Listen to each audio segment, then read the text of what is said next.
belum mulai. Belum. Sabar. Gue mau ngomong sampai jam 2 di mari. Lu mau pulang sampai kagak terserah.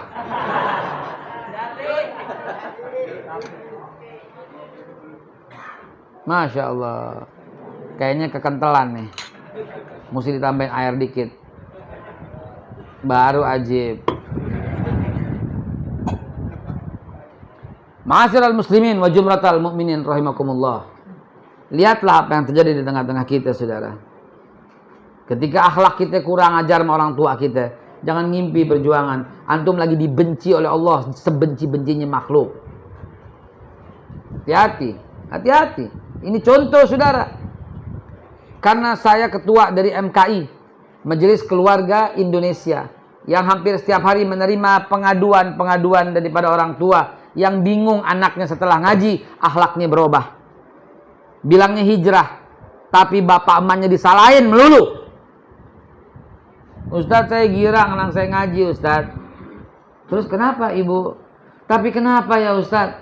Habis ngaji kok saya disalahin melulu. Alah, ibu gak ngerti agama. Alah, bapak bid'ah melulu. Kok saya yang kerjain, kok sayanya salah semua, Pak? Kata Ustadz ini. Kok saya jadi bingung, Ustadz? Yang saya tanamkan semuanya kok udah hilang semua. Yang saya ajarkan semua hilang semua. Saya mau tahlilan di sebelah rumah ada yang meninggal, saya nggak boleh dikunciin pintu. Sampai saya putus hubungan sama tetangga. Saya dikunciin pintu dari dalam, kata ini bid'ah. Kata bapaknya, saya mau maulid di rumah masjid sebelah, nggak boleh juga. Dikata-katain sama anak saya, bapak nggak ngerti agama. Bagaimana nih Ustadz? Semenjak dia hijrah kok jadi begini Ustadz? Hati saya menjadi lebih sakit. Mendingan dia dulu deh, masih betato. Aneh cuma cerita apa kata orang tua yang ngadu loh. Dulu sopan Ustadz. Dulu dia mau nyapu. Dulu kita mau bikin teh, dia buru-buru bikinin teh. Kita mau minum kopi, dia buru-buru bikinin kopi. Dulu dia nimbe Ustadz. Nimbe itu menimba gitu ya. Sekarang boro-boro Ustadz. Selalu dikatain, alah ibu bid'ah. Alah bapak ini nggak ngerti agama. Alah ini togut ini pemerintah Allah. Semua dikata-katain sama dia Ustadz. Seolah-olah cuma dia sama gurunya doang yang benar. Ini apa yang terjadi Ustadz? Panggil anak lo kemari, saya bilang. Panggil anak lo kemari. Biar gue cuci otaknya. Setelah dia dicuci otaknya oleh orang yang nggak bertanggung jawab. Saya ceritakan cukup singkat saudara. Namanya Sa'ad bin Abi Waqqas. Sa'ad bin Abi Waqqas ini ibunya penyembah berhala. Penyembah berhala, saudara. Sekali lagi, penyembah berhala Sa'ad bin Abi Waqqas, saudara. Tapi ibunya berkata ketika ketahuan saat sholat, ibunya bilang ibunya nggak suka kalau saatnya sholat. Kalau Sa'ad bin Abi Waqqas sholat, ibunya nggak suka. Apa kata Sa'ad bin Abi Waqqas? Biarin. Begitu? Tidak, saudara. Sa'ad bin Abi Waqqas menghargai dan menghormati ibunya. Dia tidak sholat kecuali ibunya sedang tidur, saudara. Bayangkan coba. Ibunya penyembah berhala, masih dicintai, masih dihormati. Nih. Makanya Sa'ad bin Abi Waqqas luar biasa, pejuang Islam yang ditakuti. Sampai di Cina, Guangzhou takluk se-Cina sama satu orang. Namanya Sa'ad bin Abi Waqqas. Pada tahun 600. Abu Bakar wafat 634. Umar bin Khattab wafat 644. Utsman bin Affan wafat 657, Ali bin Affan 671, 67 sebelum. Nah, ketika huru-hara antara Ali bin Abi Thalib sama Muawiyah bin Abi Sufyan, dia memilih khuruj fi sabilillah. Seperti saudara-saudara kita khuruj yang di Jami'atut Tabligh. Ini Sa'ad bin Waqqas salah satu pelopor daripada khuruj ini. Ini banyak kartun saya lihat di mari ini. Banyak kartun di mari ini. Itu kemudian hijrah. Dan lihat Sa'ad bin Abi Waqqas apa yang dilakukan. Dia masih menjaga sholatnya, tapi ketika ibunya tidur. Bayangkan, saking dia menghormati ibunya. Antum tahu apa yang dikatakan Nabi Muhammad SAW? Ini kejadiannya sebelum tahun 616. Kenapa saya suka sebut tahun? Biar ada gambarannya, saudara. Karena 616 turun ayat fasda' bima tu'mar. Harus terang-terangan dakwah. Ini sebelum terang-terangan. Berarti umat Islam masih sedikit jumlahnya. Umar bin Khattab belum masuk Islam. Hamzah belum masuk Islam. Berarti umat Islam masih sangat sedikit. Masih jumlahnya kurang lebih 29 orang. Yang salah satu diantaranya Sa'ad bin Abi Waqqas. Tahu antum sekalian ketika pengajian dimulai di rumah Arqam bin Abil Arqam. Tiba-tiba Nabi terdiam sejenak. Ini saya ceritain kepada anak yang kurang ajar ini. Maunya teriak, maunya turun ke jalan. Tapi akhlaknya nggak dijaga. Bagaimana bisa Allah dukung perjuangan seperti ini, saudara. Sa'ad bin Abi Waqqas kemudian nggak hadir di pengajian Nabi pada waktu itu. Tapi kemudian malaikat Jibril, ini hadis sahih Bukhari wa Muslim. Malaikat Jibril datang membisikkan sesuatu sehingga Nabi terdiam. Dan kemudian Nabi mengucapkan kembali apa yang diucapkan malaikat Jibril. Nabi mengucapkan kalimat yang membuat orang-orang tersentak karena belum ada orang dijamin surga kecuali kalimat itu. Rasulullah bersabda, "Yatslu 'alaikumul an rajulun min ahlil jannah." Akan datang kepada kalian sebentar lagi satu orang lelaki dari penduduk ahli surga. Ini orang pertama dijamin surga tanpa hisab. Sahabat pun saling memanjangkan lehernya melihat siapa yang mau tampil. Ternyata dari balik bukit tampil Sa'ad bin Abi Waqqas, saudara. Orang pertama mendapat predikat ahli surga sebelum Abu Bakar Siddiq, sebelum Umar bin Khattab, sebelum Utsman bin Affan, sebelum Ali bin Abi Thalib, sebelum Talha bin Ubaidillah, sebelum Zubair bin Awam. Sebelum Bilal bin Rabah. Sa'ad bin Abi Waqqas. Karena ibadahnya, karena apa? Karena sholatnya, karena zakatnya, karena puasanya, karena hajinya. La ya akhi, karena taatnya kepada orang tua, karena akhlak yang dijaga kepada orang tua, saudara. Bayangkan, taat kepada orang tua lebih utama daripada jihad fi sabilillah. Taat sama orang tua lebih utama dari segala macam. Coba kita sampai ke situ apa tidak? Anak muda, saya bilang, kurang ajar kau. Baru ngaji sebentar, kau katakan ibumu bid'ah, kau maki-maki bapakmu itu atau orang awam. Kau lihat Sa'ad bin Abi Waqqas, ibunya penyembah berhala, masih disayang, masih dihormati, masih dicintai, saudara.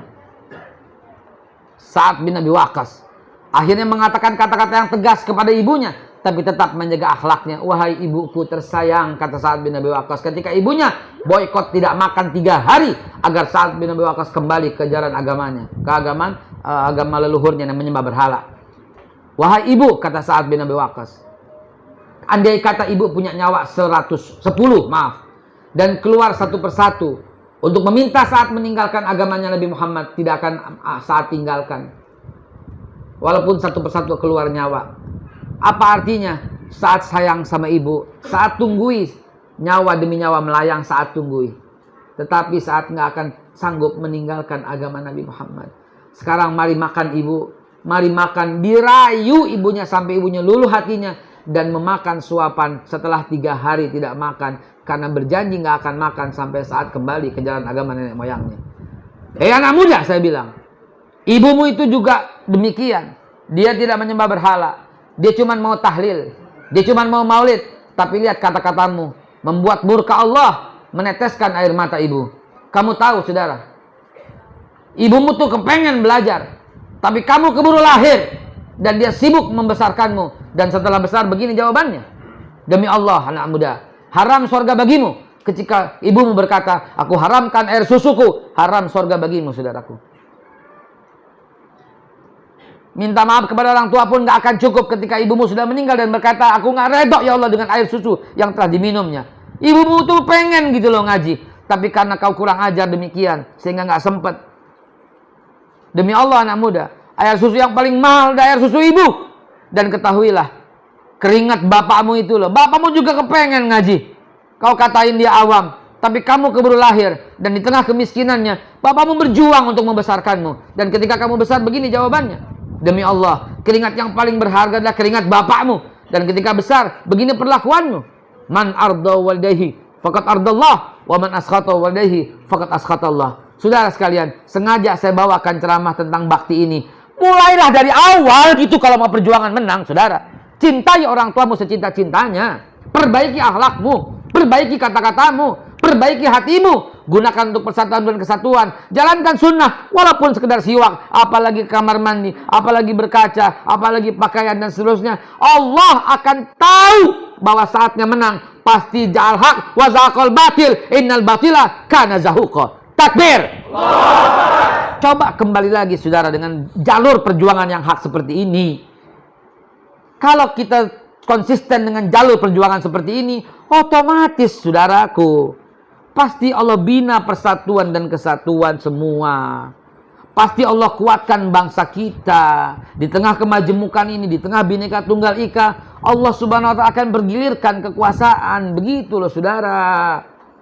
Hadirin, Sebagai akhir, antum udah tahu jalannya perjuangan, tadi endingnya udah disampaikan, saya cuma gunakan caranya perbaiki akhlak, perbaiki mulut, perbaiki hati, niat yang baik, persatuan dan kesatuan, niat untuk memakmurkan semua, mau Islam, Kristen, Hindu, Buddha, Protestan, Konghucu, mau Cina, mau Jawa, mau Arab, mau apa lagi, Jawa, Batak, semuanya niatkan untuk persatuan dan kesatuan, niatkan itu sehingga Allah berikan kemenangan. Kenapa? Karena semuanya pasti Islam itu rahmatan lil alam. Jangankan orang yang bukan Islam, binatang aja dapat rahmat. Alam, jangankan binatang, tumbuhan aja dapat rahmat. Rahmatan lil alamin, bayangin coba, pikirkan ke situ, saudara. Salah satunya sekarang nih, sebagai penutup Ramadan kita jadikan momentum. Momentumnya apa ya? Supaya kita berhasil 11 bulan ke depan ditentukan 1 bulan, yaitu Ramadan. Dan ketentuan Ramadan ini bergantung dari bagaimana kita menjawab persiapan Ramadan. Persiapan yang pertama kali sambut. Gini deh, logikanya deh, ya. Antum, maaf, namanya siapa? Otang.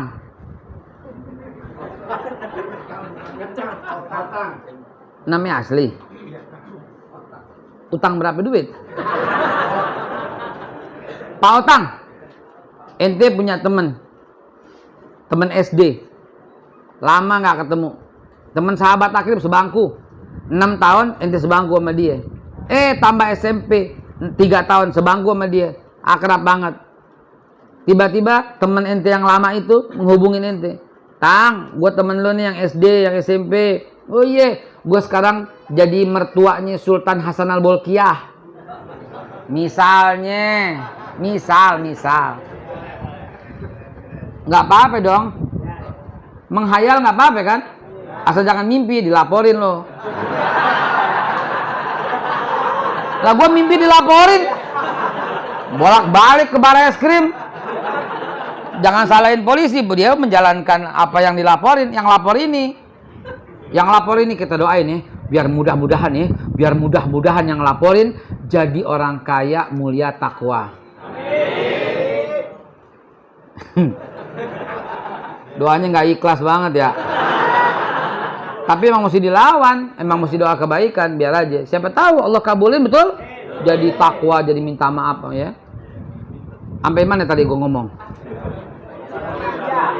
Pak Otang, nih teman lo telepon, Tang, gue udah jadi mertua, anak gue dilamar sama Sultan Hasan al-Bolkiah. Kemarin gue datang ke Brunei, Tang, gue dapat duit 100 miliar, gue mau bagi paruh sama lo, gue mau bagi 50 miliar buat lo. Girang nggak?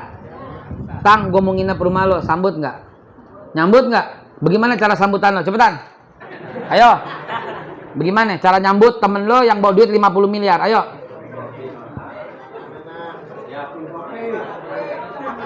50 miliar cuman kopi, gorengan, bala-bala lagi, durian musangking aja kurang. Ayo temen lo mau datang coba. 50 miliar, girang nggak? Masak, kambing, iya kan luar biasa. Bu lebih dari itu. Akhirnya, tang, gue mau nginep rumah lo. Kamarnya lo apain? Kalau perlu WC diganti, betul? Keramik diganti, betul? Spray diganti, bukan diganti, dibeli baru spray, sarung bantal, sarung guling, betul nggak? Betul? Kalau ternyata Ramadan lo kagak girang, maka ada hati yang munafik, saudara. Yang datang ini bukan bawa duit 100 miliar, bukan. Yang datang ini bisa membebaskan dari api neraka, saudara. Harus girang. Lebih girang daripada dapat duit 100 triliun kalau perlu. Kenapa? Karena yang datang bisa menghapuskan semua dosa. Kagak ada artinya duit nanti di akhirat. Al-yawma la yanfa'ul mal wal banun illa man atallaha biqalbin salim. Coba bayangin. Maka kita mesti gembira. Nah, aneh orang Betawi Tanah Abang punya kebiasaan kayak begitu. Hati-hati kalau lo bilang bid'ah, gue colok mata lo nih. Jangan dibilang bid'ah. Kenapa? Karena kita punya kebiasaan menyambut bulan suci Ramadan. Orang Betawi rambut Ramadan rumahnya di kapur. Dulu kagak ada cat ICI Dulux, kagak ada. Yang ada air dikapurin. Betul? Dia kapurin tuh rumah. Kenapa? Mau nyambut bulan suci Ramadan. Ada tamu agung mau datang. Hatinya tuh udah gembira. Makanya ada hadis walaupun dhaif saya sampaikan. Man fariha bidukhuli Ramadan harramallahu jasadu 'ala niran. Siapa yang gembira dengan datangnya bulan suci Ramadan, Allah haramkan jasadnya dalam api neraka. Ini infirodi amalnya. Jadi saya sampaikan walaupun dhaif. Ya Bu, di belakang ibu-ibu. Bu, sambut bulan suci Ramadan. Umi aneh almarhum orang Tanabang. Kalau bulan suci Ramadan hari pertama udah pasti ada kembang sedep malam di rumahnya. Apa nih kembang Mi? Datang sebentar lagi, ntar maghrib nih, maghrib datang bulan Ramadan. Dia girangnya luar biasa. Dia pakai, pasti dia pakai mukena yang paling baru. Dia beli dulu mukenanya. Kenapa? Mau nyambut bulan Ramadan. Pasti itu sarung bantal, spray, sarung guling, pasti Umi itu ganti semua. Kenapa? Bentar lagi datang nih Kal bulan Ramadan. Ayo, rumah seperti makhluk yang datang. Ya, Umi itu ya. Dia apain tuh? Dia awangin semua rumah. Dia percaya yakin bahwa malaikat akan masuk ke dalam rumah. Jadi dia sambut gitu loh. Dia persiapin itu semua. Kenapa? Ntar malam Lailatul Qadar ya, dia akan turun tuh. Maka itu dia sukses terus Ramadannya. Kenapa? Persiapannya mateng. Sementara kita ngatain orang bid'ah, orang rawahan dibilang bid'ah. Rawahan itu malam nisfu Sya'ban. Orang Betawi biasa rawahan. Ya, bukan ini ajaran, bukan. Tapi ini kebiasaan. Saya nggak bilang ini syariat. Pasti berdebat kita tentang Quran dan hadis. Tapi ini sebuah adat orang Betawi. Bagaimana? Aku baca Yasin. Biar apa? Biar Allah panjangin umur, biar ketemu bulan Ramadan. Begitu. Aku baca Yasin. Biar apa? Biar Allah sehatin badan supaya nyambut bulan suci Ramadan. Besokannya itu habis rawahan, rumahnya dicat putih. Rumahnya diwangiin. Sarang laba-laba, sarang gonggo, kalau orang Betawi bilang, kabang-kabang itu dibersihin semua. Sampai kuburan. Kenapa? Karena kita mesti siapin. Bukan cuma rumah sekarang, rumah masa depan ntar kita siapin. Kenapa? Karena kita mesti ziarah ke rumah encang yang udah meninggal. Dia udah meninggal, rumahnya di kuburan. Maka dia tetap silaturahim dijaga. Bukan minta-minta sama kuburan, tapi dia memperbaiki supaya dia enak duduknya ntar, supaya dia bersih, kagak ada binatang, kagak ada apa. Bulan Sya'ban tuh dibersihin kuburan sampai dekat Ramadan. Jangan ente bilang bid'ah, saudara. Ini bagian daripada kesuksesan Ramadan. Ingat sekali lagi yang saya mau sampaikan. Suksesnya Ramadan karena kita lakukan persiapan. Persiapan sehat, persiapan mental, persiapan semua kita siapin. Supaya apa? Supaya kita nyambut Ramadan dengan siap.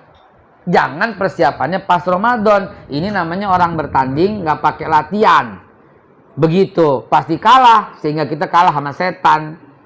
Karena ini mengelawan hawa nafsu. Jadi suksesnya Ramadan karena kita lakukan persiapan. Sekali lagi saudara, mau menang perjuangan, jalankan sunnah. Jangan ngimpi kalau sembahyang subuhnya masuk 2 baris, 3 baris. Mesti lebih banyak daripada ini sembahyangnya besok subuh. Kita lihat aja. Jangan ngimpi menang kalau kita meninggalkan sunnah ajaran Nabi Muhammad sallallahu alaihi wasallam. Jangan mimpi kalau di hati kita masih ada dendam kepada orang yang jahat. Nggak bisa. Kurang jahat apa, Namrud? Nabi Ibrahim masih mau doain. Nggak pernah keluar cacian kepada mereka. Kurang jahat apa ya Fir'aun? Tapi Nabi Musa masih mendoakan yafqahu. Hunya kan Fir'aun. Supaya dia memahami perkataanku. Yafqahu qauli, kata Nabi Musa. Kurang jahat apa? Abu Jahal, Abu Lahab masih doain sama Nabi supaya dapat hidayah. Kurang jahat apa coba? Karena itu teman-teman sekalian, ayo luruskan hati. Pasang niat sebaik-baiknya. Muliakan orang tua kita. Jaga akhlak kita. Jaga mulut kita. Jaga handphone kita. Nih handphone biang kerok kadang-kadang memutuskan silaturahim.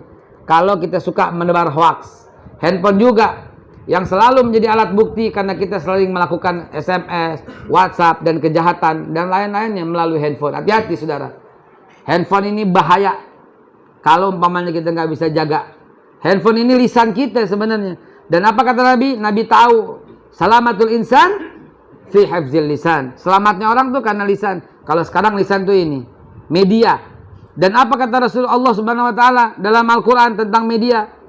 Ada handphone, ada dalam Al-Quran. Tadi korek kita tuh cuman kepotong sedikit. Ya. Oh, nggak kepotong, kebaca tadi, ya. Auzubillahi. Yuriduna liyutfi'u nurallahi biafwahihim wallahu mutimmu nurihi walau karihal kafirun. Itu dia. Mereka hendak memadamkan cahaya Allah dari mulutnya. Yuridun fi'il mudhari, berlaku abadi sepanjang masa, terus, sekarang dan selama-lamanya. Mereka dari asal kata dari aroda, kepengen, ingin. Yuridun fi'ilnya fi'il mudhari, jamak mereka jadinya. Mereka senantiasa terus-menerus, nggak akan pernah berhenti ingin. Liyutfi'u nurallah biafwahihim, memadamkan cahaya Allah dengan mulut-mulut mereka. Afwahim itu jamak dari famun, mulut tunggal satu. Jadi afwahim, mulut-mulut mereka. Jadi maksudnya apa? Kok jadi jamak? Media, termasuk handphone, termasuk Twitter, Instagram, Facebook. Mereka hendak memadamkan cahaya Allah dari itu semua. Tapi Allah, wallahu mutimmu nurihi, Allah akan memadamkan cahayanya mereka. Allah akan menyempurnakan cahayanya. Walau karihal kafirun, sekalipun orang kafir nggak suka, tapi Allah tetap akan memenangkan itu. Apa syaratnya? Syaratnya tadi, ikut dan lihat orang-orang terdahulu yang telah berhasil. Sunnah Nabi mulai tegakkan. Ayo, malu kita ini, malu nih. Saya cuma penyampai doang, tapi malu kalau kita masih meninggalkan sunnah. Zaman Umar bin Khattab nggak bisa menaklukkan Romawi karena mereka meninggalkan siwak. Apa yang kita tinggalkan coba? Witir aja kita tinggalkan. Zaman Nabi witir kagak ada yang tinggalin satu orang pun. Kita tinggalin. Seolah-olah witir cuma ada Ramadan. Habis Ramadan kita nggak witir lagi. Ayo, tadi siapa yang sholat witir? Ntar di rumah Ustadz. Sama sama aneh. Selalu Ba'diyah, Isya semua di rumah. Biar kebagian rumah kita sholat sunnah. Jadi nggak kayak kuburan. Begitu saudara. Janji jalankan sunnah Nabi. Maka ini yang namanya syiar. Kalau syiar namanya takwa. Karena akhir daripada Ramadan, la'allakum, sukses dulu Ramadannya, baru takwa. Ketika takwa, ya ja'alahu makhraja, Allah kasih jalan keluar. Jadi kalau kita nggak ikutin sunnah dalam perjuangan, berantakan. Mesti ikutin urutan-urutannya saudara. Urutannya begini, baru otomatis bisa memenangkan. Kalau nggak akan bisa saudara. Akhirnya nggak ada tanya jawab ya, udah malam ya. Udah pas jam 9. Tadi panitia pesan sampai jam 9, sekarang pas jam 9. Nah, jam 2. Iya jam 2, gue pulang, lu di mana sampai jam 2 gimana sih? Jakarta kemana Jakarta? Nabik? Jakarta? Belum nyampe Jakarta. Oh, belum nyampe Jakarta. Masih Jakarta Utara, di Jakarta ya. Akhir kalam, semoga Allah Subhanahu wa taala tetap persatukan kita semua. Apa? Hah? Caranya sampai Jakarta.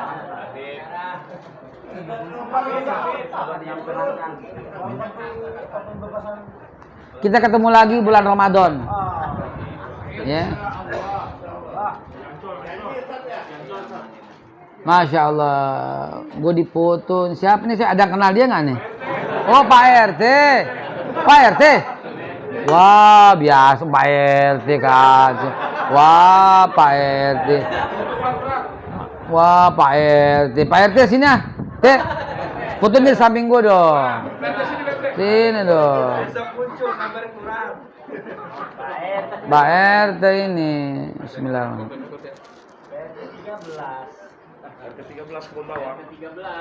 Mari teh, ya Allah.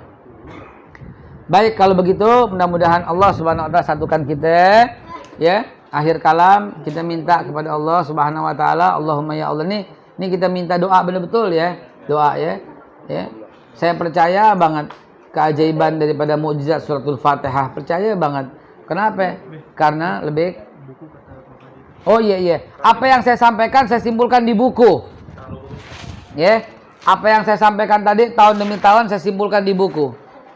Di buku ini ada semua yang saya sampaikan tadi. Ini baru jilid 1, ada 3 jilid. Mohon dukungannya, mohon doanya karena buku ini akan saya masukkan ke DPR, akan saya perjuangkan untuk masuk ke dalam kurikulum supaya Pak Menteri, Pak Nadiem Makarim bisa memasukkan dan meluruskan sejarah Islam. Di buku ini saya cantumkan segala macam hal-hal yang aneh yang mungkin antum belum dengar gitu loh. Sebagai contoh salah satu, Anda mau tanya, apa agamanya Fir'aun?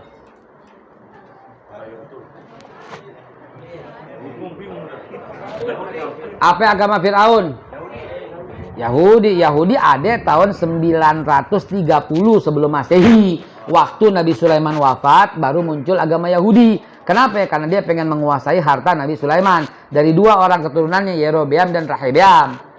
Sedangkan yang saya cerita Fir'aun tahun 1420 matinya. 1420 sebelum Masehi dia mati. Yahudi muncul 930. 930. Gitu. Nah, jadi Yahudi belum ada zaman Fir'aun. Saya tanya, apa agama Fir'aun?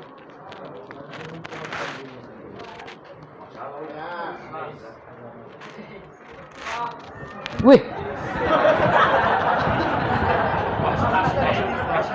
Nekat banget tuh anak. Anak siapa tuh? Anak siapa tuh? Siapa namanya? Fir'aun agamanya Islam. Saudara sekalian, ingin saya sampaikan, jawaban itu betul. Kenapa? Karena saya tanya apa agama Fir'aun akhirnya. Fir'aun dibagi tiga. Fir'aun zaman muda, dia bernyembah berhala. Ketika Fir'aun berkuasa, dia menuhankan dirinya. Dari majusi, dari nyembah api, berhala, sampai menuhankan dirinya. Dan periode ketiga, Fir'aun udah tua mau mati. Baru dia berkata, wa ana minal muslimin. Dan Allah menolak Islamnya. 100 buat antum. Tuh dia. Itu sebabnya ngaji pakai tahun tuh begitu. Fir'aun agamanya apa? Kapan? Gitu. Fir'aun muda, nyembah berhala. Fir'aun dewasa, menuhankan dirinya ketika berkuasa. Fir'aun tua, mau mati, masuk Islam. Lihat surat Yunus ayat yang ke-90. Apa yang Fir'aun teriakan ketika mau kena kelebu sama air, sama laut? Amantu bi Rabbi Musa wa Harun. Sekarang saya beriman dengan Tuhannya Musa dan Harun. Coba, apa kata Fir'aun? Wa ana minal muslimin. Wa ana minal muslimin. Saya sekarang orang Islam. Saya masuk Islam. Tuh kata Fir'aun, surat Yunus ayat yang ke-90, boleh ente buka. Betul. Lu ngaji di mana, Tong?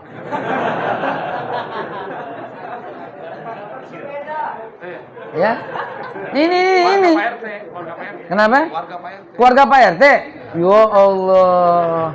Tuh begitu yang Anda maksud ngaji sampai ke akar-akarnya. Begitu. Fir'aun emang kurang ajar, tapi endingnya Islam. Tetapi jangan lupa Allah Subhanahu wa taala menolak keislamannya. Kalau ini diajarin apa artinya? Tauhid masuk ke dalam hati, ternyata agama yang dibawa Nabi Musa agama apa? Agama apa? Tuh, kenapa Fir'aun enggak berkata wa ana minan nasara? Kenapa Fir'aun enggak berkata wa ana minal yahud? Tapi kenapa Fir'aun berkata wa ana minal muslimin? Kenapa? Logikanya bagaimana mantik pembayannya? Karena memang agama yang dibawa Nabi Musa adalah agama Islam. Surat Yunus ayat yang ke-84. Nabi Musa berkata, "Falyatawakkal 'alallahi in kuntum muslimun." Maka bertawakallah kepada Allah kalau kalian betul-betul orang Islam. Tuh kata Nabi Musa. Begitu. Jadi mantap tauhidnya. Semua agama yang dibawa oleh Nabi semuanya agama Islam. Barakallahu li wa lakum fil Qur'anil azim. Ane siapin bukunya di belakang buat jamaah Masjid Istiqomah ini. Ya, PTDI ini Ane persembahkan bukunya gratis. Cuman ganti ongkos cetak. Iya dong. Kebangetan lo kalau gratis. Nah, gue kan mau cetak lagi, mau bagi-bagi lagi ke semua daerah. Betul nggak? Duitnya gue mau cetak lagi jilid 2. Ntar jilid 3. Begitu. Bukan jualan. Bukan jualan. Nggak ada 5 perak pun masuk ke kantong. Nggak ada. Nggak nyari kayak dari buku. Nggak ada. 100% buat cetak lagi. Sama buat yang jagain, kita cetak lagi. Cetak lagi. Cetak lagi. Cetak lagi. Biar dari Aceh sampai Papua paham dengan perjuangan Islam. Di situ saya tulis mulai dari Nabi Ibrahim sampai RUHIP. Sampai 212. Makanya saya bilang, ntar gue ceritain sampai Jakarta. Ceramahannya ini kurang lebih dari buku itu. Gitu. Makanya bagaimana? Yang Jakarta gimana Jakarta? Yang namanya Jakarta. Lu beli bukunya. Sah? Hadanallahu wa iyyakum ajma'in. Wallahu muwaffiq ila aqwamit thoriq. Billahi taufiq wal hidayah. Wassalamualaikum warahmatullahi wabarakatuh.